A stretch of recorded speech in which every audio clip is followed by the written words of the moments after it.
अस्सलाम वालेकुम जी, क्या हाल चाल है आप सबके? ठीक हैं, खुश हैं, मज़े में हैं? तो हम भी बिल्कुल ठीक हैं आप सबकी दुआओं से। लेकिन आज सुबह ही सुबह हमारा इतना बड़ा नुकसान हो गया, जैसा कि आप लोग देख रहे हैं कि सामने चिमनी लगी हुई थी ऊपर, और वो चिमनी जो है वो आके नीचे गिरी है। और आप यकीन करें, मैं तो मतलब कि मुझे यकीन नहीं हो रहा है इन चीज़ों पर कि चिमनी जो है ना ऊपर से सीधा चूल्हे पर गिरी है और चूल्हे से जो है वो नीचे ज़मीन पर गिरी है। लेकिन चूल्हे पर जो चाय पड़ी हुई है, तवा पड़ा हुआ है, उन दोनों चीज़ों को कैसे बचा कर वो नीचे गिरी है कि ना ऊपर कांच का कोई टुकड़ा नज़र आ रहा था काउंटर पर, ना ही चाय गिरी, ना ऊपर से तवे पे कुछ भी।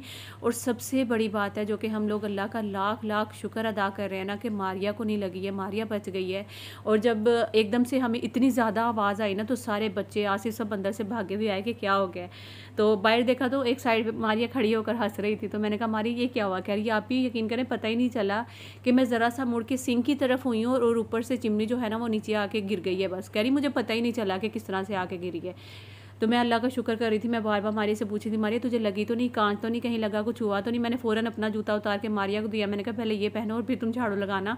अल्लाह ना करे अगर तुम्हें कुछ हो गया बहन, मैं तो फिर किसी काम की नहीं हूँ, क्योंकि मेरे तो जो बाजू है ना वो यही है। मेरी बहुत ज़्यादा हेल्प करवाती है किचन में या घर में वैसे भी।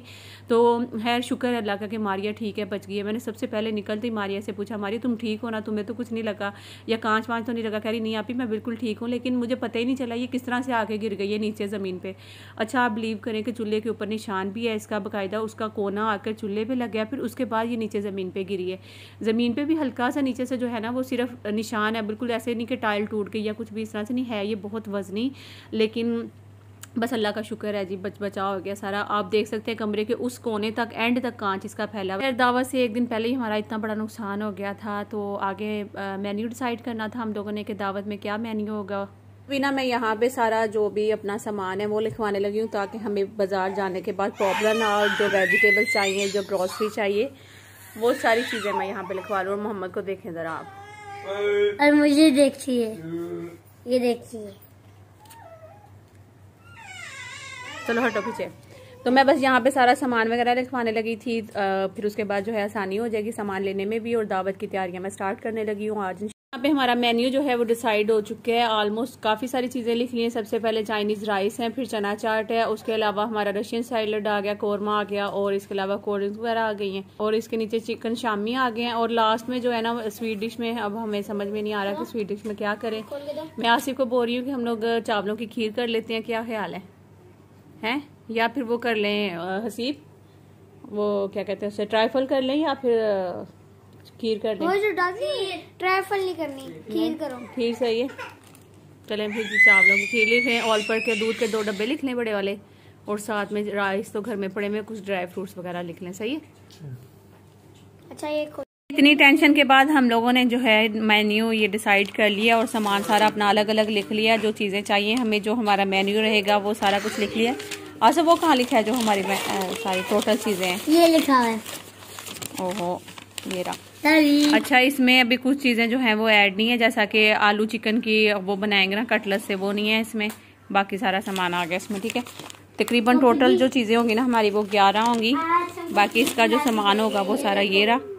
और तकरीबन 25 बंदों का जो है ना वो खाना है।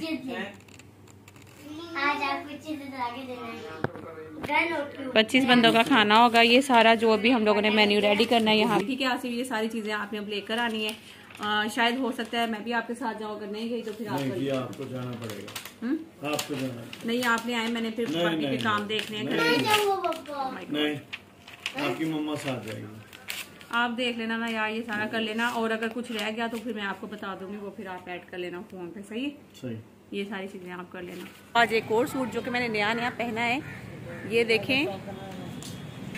तो जी अभी हम लोग ग्रोसरी करने जाने लगे हैं, क्योंकि घर में करनी है दावत, और तो दावत करनी है तो उसके लिए ग्रोसरी करने जाने लगे हैं। मैं, हसन और हसन के पापा। हसन अस्सलाम करो। अस्सलाम वालेकुम। क्या हाल है? ठीक है। किसने लगाया था? बच्चे 2 ही अच्छे, मुझे कमेंट करके बचाएं। उन्होंने बिल्कुल ठीक कहा था, बच्चे 2 ही अच्छे। लेकिन अल्लाह ताला ने हमारे नसीब में अल्हम्दुलिल्लाह से माशाल्लाह से 5 बच्चे लिखे हुए थे। आज जो है थोड़ी सी मुश्किलें भी मुझे जो है वो बर्दाश्त करनी पड़ी इन बच्चों की। बहुत तंग करते हैं मुझे, ब्लॉग नहीं बनाने देते, या फिर वैसे भी तंग करते रहते हैं। तो मैं आपको क्या ही बताऊं तो बस आपने बर्दाश्त कर लेनी है ये चीज़ें। बस अभी निकलते हैं सुकून से बैठकर, फिर आप लोगों से बात करते हैं। तो अयान और हुसैन मोहम्मद गाड़ी में रहेंगे क्योंकि घर में हम छोड़ के जा नहीं सकते थे। हसन और हसीब दोनों कह रहे थे कि मामा हम लोग आपके साथ जाएंगे। तो अभी इनका जैसा हुलिया था बस वैसे ही इनको गाड़ी में बिठा के तो फिर निकलते हैं।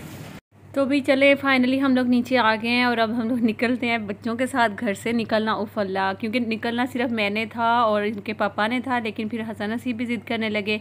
उनके साथ भी छोटों को भी ज़ाहिर गाड़ी में बिठाना पड़ा। बस ये गाड़ी में बैठे रहेंगे, हम लोग जल्दी से जाएंगे शॉपिंग करके घर वापस आएंगे।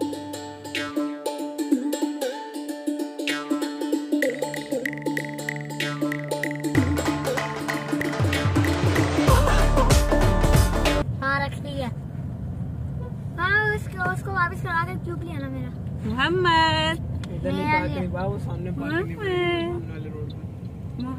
मेरे जो दवा में चक्के हैं वो वाली कर लिया ना जी। चेज़अप हम लोग पहुंच चुके हैं, आप लोग देख सकते हैं। मैं हम अंदर ही रहेंगे, मुझको दे दो एसी चला कर जाना, लॉक कर। ये बढ़िया को साथ ले जाओ, मैं यहाँ बैठा रहता। तो चले जी, चेज़अप हम लोग पहुंच चुके हैं। तो मोहम्मद को हम गाड़ी में छोड़ के जाने लगे। मोहम्मद ये देखो, इधर देखो मोहम्मद, इधर देखो, इधर देखो, हमारी शीट खींचाए। ये कौन है? ये कौन है मोहम्मद? चलो नहीं चला रहा है, मोरो।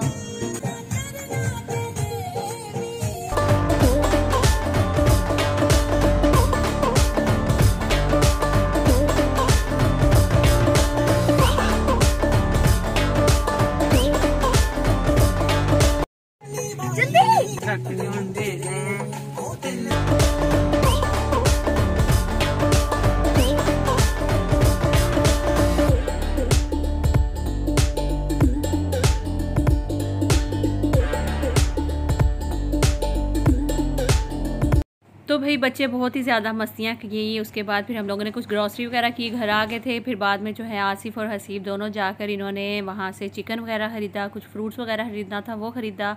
और चिकन मैंने कुछ बोनलेस करवाया था, कुछ दूसरा वाला रखा था, मतलब कि मुझे अलग अलग तरह से चिकन चाहिए था। मेन्यू जो सारा डिसाइड किया वो तो मैंने आप लोगों को बता दिया कि दावत में ये मेन्यू होगा। और आप लोग सोच रहे होंगे कि भाई दावत किसकी करी है नौरीन, ये तो अभी तक बताया नहीं। तो दावत जो है वो मैं अपने ससुराल वालों की कर रही हूँ क्योंकि मेरी नंदे भी आई हुई हैं। और साथ में जो है वो वैसे ही ईद के बाद छोटी सी एक जो है वो दावत हो जाएगी। और बस इसके बाद जो ये सारी शॉपिंग जो भी ग्रॉसरी वगैरह करनी थी, फ्रूट्स वगैरह, वेजिटेबल, चिकन वगैरह, ये सब चीज़ें जो लेनी थी वो लेने के बाद फिर हमें जाना था अपनी नंदों के लिए कुछ सूट वगैरह भी ख़रीदने थे, फिर उसके लिए जाना था।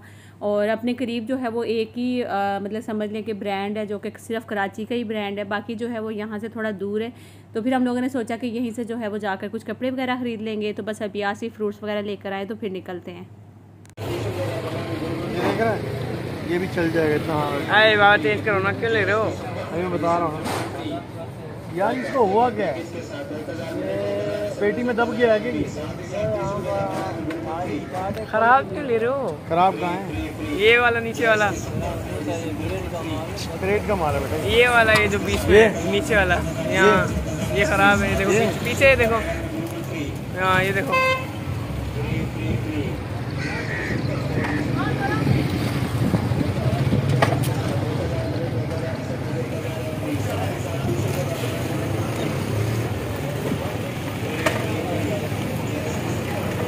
छोटा सारा तूने रखा हुआ है बस।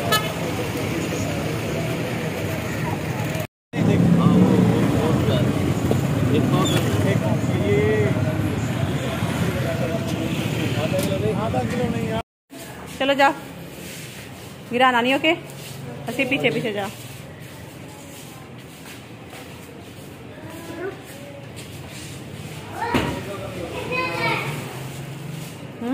तो भाई ग्रॉसरी वगैरह करके हम लोग आ गए थे, चीज़ें वगैरह लेकर आ गए थे। अब इसके बाद जो है वो जाना था नंदों के कपड़े लेने के लिए। लेकिन उससे पहले मैंने सोचा मैं आपको बताऊं कि भाई मोहम्मद माशाल्लाह माशाल्लाह आजकल बच्चे पैदा करने इतने आसान बिल्कुल भी नहीं है। मतलब कि उन बच्चों के जो खर्चे होते हैं वैसे अल्लाह माफ़ करे, अल्लाह मुझे माफ़ करे, तौबा तौबा करनी चाहिए। मतलब कि दूध इतना महंगा, डायपर्स इतने महंगे हो गए हैं बच्चों के। आपको बताया अब ये महीने की तो ग्रॉसरी नहीं है मोहम्मद की, बस ये जो 3 चीज़ें आप देख रहे हैं ना, डाइपर्स हो गया या दूध हो गया और सीरियलैक का डब्बा हो गया ना, ये 3 चीज़ें जो थी ना ये 5,000 ऑलमोस्ट 5,000 की थी। 5,000 में से ना मुझे बिल्कुल मतलब 500 रुपया वापस मिला था। ये देखिए 500 मुझे वापस मिला है, बाकी 5,000 पूरे का पूरा ही लग गया था। आप देखिए 1950 का दूध का डब्बा था, 1700 डाइपर थे और सीरियलैक जो था ना आई थिंक वो 360 का था। तो आप मतलब टोटल करके नीचे कमेंट बॉक्स में बताइएगा कि ये टोटल कितने बनते हैं। ठीक है, इसकी मैं प्राइस यहाँ पे देख रही थी, यहाँ पे प्राइस नहीं लिखी हुई थी, इसकी दूसरी साइड पे प्राइस लिखी हुई थी। फिर मैंने सारा देखने के बाद जब दूसरी साइड की तो वहाँ पे मुझे नज़र आया। वैसे आप लोग मुझे कोई बात ना कर दीजिएगा कि नौरीन आप छोटे बच्चे का जो है वो काउंट करती हैं, तो मैंने वैसे ही आप लोगों के साथ शेयर किया है कि ये कोई महीने का राशन नहीं है मोहम्मद का। ये मतलब कि जो डाइपर्स, दूध और ये सीरियलैक ये महीने का नहीं है। मतलब कि आपको पता है 1 हफ्ते में सीरियलैक ख़त्म हो जाता है। दूध जो है वो मैं डबल पैक लेती हूँ तो वो कम से कम ये है कि 10-12 दिन मेरे ख्याल में निकल जाते हैं इतने ना, क्योंकि अगर एक पैकेट 1 हफ्ते में मुश्किल ही निकलता है, तकरीबन 3-4 दिन में समझ ले कि 7-8 या 9 दिन में जो है डबल पैक ख़त्म हो जाता है। तो डाइपर्स हैं वो तो आपको पता है वो तो बेइंतहा ही लगते हैं, क्योंकि दिन में भी मैं डाइपर ही लगाती हूँ, रात में भी डाइपर ही लगाती हूँ, क्योंकि बिस्तर ख़राब होते हैं, कपड़े ख़राब होते हैं, तो इसलिए मैं कोशिश करती हूँ कि इससे ना ज़्यादा डाइपर भी रखूँ। अच्छा, बाकी कुछ सामान था जो कि मैंने रख दिया हुआ था अपनी अपनी जगह पे, कुछ सामान इधर पड़ा था तो सोचा वो मैं आपको दिखा देती हूँ कि कौन कौन सा ये जूस मैं अपने लिए मंगवाया था मैंने ठंडा ठंडा, क्योंकि गर्मी इतनी ज़्यादा हो रही है यार, इतनी गर्मी में जो दावत अरेंज करना ना ये बहुत ज़्यादा मुश्किल हो रहा था। तो खैर लेकिन फिर भी करनी तो थी। फिर मैंने ये सारी चीज़ें हैं, ये दूध वगैरह हो गया या फिर जो भी कोल्ड ड्रिंक्स वगैरह ले ली, कुछ फ्रूट्स वगैरह ले लिए थे, कुछ दूसरी चीज़ें ले ली थी। ये सारी चीज़ें लेने के बाद अब हम लोग घर आए थे और फिर मैंने कहा कि बाद में फिर फ्रेश होकर ना फिर जाते हैं। और यहाँ पे जो चीज़ें रह गई थी ये उठाकर मैं अपनी अपनी जगह पे रखने लगी। तो फिर मैंने सोचा कि चलें ये भी साथ आपको दिखा दूं, क्योंकि पहली वाली तो मैंने इसी तरह उठाकर अपनी जगह पे रख दी थी। अभी मैं फ्रूट्स वगैरह वॉश करती हूँ। पापा के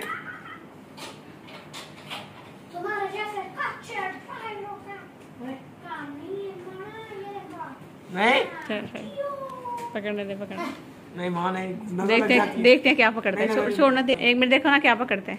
रखो इसको आगे करो, मोहम्मद लो।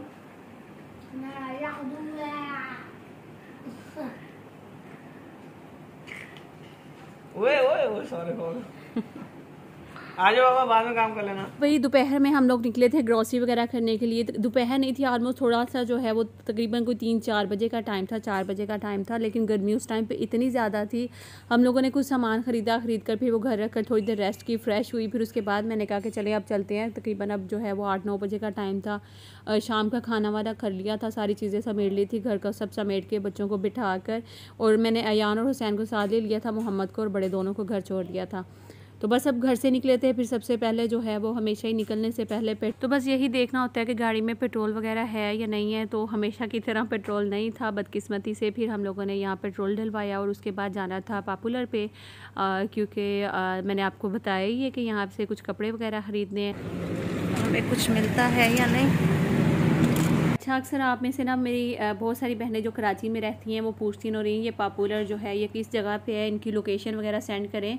तो मज़े की बात ये है कि मैं जब पूछती हूँ तो फिर जब मैं वॉइस ओवर करती हूँ तो मेरे जहन से ही निकल जाता है कि यार कहाँ है। अब नेक्स्ट टाइम मैं जब भी जाऊँगी ना तो मैं अब कैमरा ऑन करके बाकायदा लोकेशन के बारे में पूछूंगी ताकि आप लोगों को पता चल जाए। अच्छा, वैसे इनके जो है ना वहाँ पे लकी वन में आप चले जाएँ तो लकी वन में भी इनके हैं पॉपुलर के बहुत सारे ड्रेसेस होते हैं उधर, तो आप वहाँ भी देख सकते हैं। घर में पहनने के लिहाज से मुझे ऐसे लगता है कि इनके ड्रेसेस अच्छे हैं बाकायदा। अगर फैंसी ड्रेसेस की बात की जाए तो फैंसी ड्रेसेस इनके पास कोई खास होते नहीं हैं। तो क्योंकि मुझे अपनी नंदों के लिए गर्मी के लिहाज से ऐसे कपड़े लेने थे जो कि वो पहने भी। तो मैं जब यहाँ पे आई हूँ तो यहाँ पे आने के बाद मेरी सबसे पहले जो नज़र गई थी पूरी इनकी आउटलेट से जो मुझे अच्छे कपड़े लगे तो मैं उसी साइड पे आई। तो वहाँ पे मुझे ये सामने जो आपको अभी दिखाया है मैंने वो अच्छे लगे थे बाकायदा। इधर जो हैं वो मतलब नॉर्मल ही थे। फिर मैंने आसिफ को यही कहा कि आसिफ ये काम करते हैं एक चक्कर हम लोग ना गुल अहमद का भी लगा लेते हैं, क्योंकि वो भी इसके साथ ही थोड़ी सी आगे। तो उन्होंने कहा कि चले ठीक है तुम्हारी मर्ज़ी है, अगर तुम्हें नहीं यहाँ से कुछ समझ में आ रहा तो हम लोग वहाँ चले जाते हैं। तो क्योंकि फिर कल ही तो उनकी दावत की मैंने तैयारी स्टार्ट कर देनी थी, तो फिर मेरे पास आज का ही टाइम था। तो मैंने आज के दिन ही जो है ना वो कपड़े बीन के ख़रीदने थे। तो क्योंकि फिर दावत के बाद ही मुझे साथ ही कपड़े वगैरह बीन के देने हैं। तो मैं फिर बस अब यहाँ से हम लोग जाने लगे थे गुल अहमद पे। फिर वहाँ जाकर देखते हैं इंशाल्लाह, अगर वहाँ कुछ अच्छा लगता है तो फिर वहाँ से लेने की कोशिश करेंगे। अच्छा, तो हुआ कुछ इस तरह से था कि जैसे ही हम लोग वहाँ पे पहुँचे तो इनकी गुल अहमद की ना फुल टाइमिंग होती है, तो ये हमें पॉपुलर जो वहाँ पे पूरा उनका स्टाफ था तो उन्होंने हमें पहले ही बोल दिया था, क्योंकि मैंने जब आसिफ को बोला कि आसिफ आप गुल अहमद एक चक्कर लगा लेते हैं, तो उन्होंने पहले कहा कि गुल अहमद वालों की ना टाइमिंग होती है फ़िक्स 9 बजे जो है ना वो अपनी आउटलेट जो है ना वो बंद कर देते हैं। उनका सुबह का पता नहीं क्या टाइम है और रात का इस तरह ना उन्होंने बोला, उसके बाद उनकी शॉप वगैरह नहीं खुली होती है। तो है जी, अभी जाते हैं वापस पॉपुलर पे ही जाते हैं, क्योंकि गुल अहमद तो जो है वो आपके सामने बंद थी। वहाँ पे मैं चक्कर लगा के वापस आ रही हूँ। तो यहाँ पे जब आई ना तो ये आसी मुझे एक शर्ट दिखा रहे थे। आसी कह रही है मेरी तरफ से तुम ले लो, तो मैंने कहा आसी खाली शर्ट तो मैं ले लूँ, फिर इसके साथ मुझे ट्राउज़र भी लेना पड़ेगा, दुपट्टा भी लेना पड़ेगा, फिर मैचिंग करो ये वो, फिर बहुत लंबा चौड़ा काम हो जाता है। तो मैंने कहा आप रहने ही दें, फिर अक्सर मैचिंग मिलती है अक्सर नहीं मिलती है, तो फिर मैंने कहा कि नहीं रहने दें। तो खैर ईद के बाद के दिन थे, तो वैसे काफ़ी जैसे रश भी इतना नहीं था, और दूसरा ना कपड़े भी कोई खास नहीं थे नज़र आ रहे, क्योंकि ईद के दिनों में सब लोगों ने ख़रीद ली, उन्हें जो बच गए थे थोड़े बहुत वही बस रह गए थे। खैर इसी के साथ व्लॉग भी एंड करती हूँ। नेक्स्ट व्लॉग मेरा मिस मत करना, वो होगा दावत का व्लॉग इंशाल्लाह। तो अपना बहुत सारा ख्याल रखिएगा, दुआ में याद रखिएगा, लाइक ज़रूर करिएगा, और जो न्यू आएंगे प्लीज़ सब्सक्राइब लाजमी कर लिया करें मेरे चैनल को। अल्लाह हाफिज़।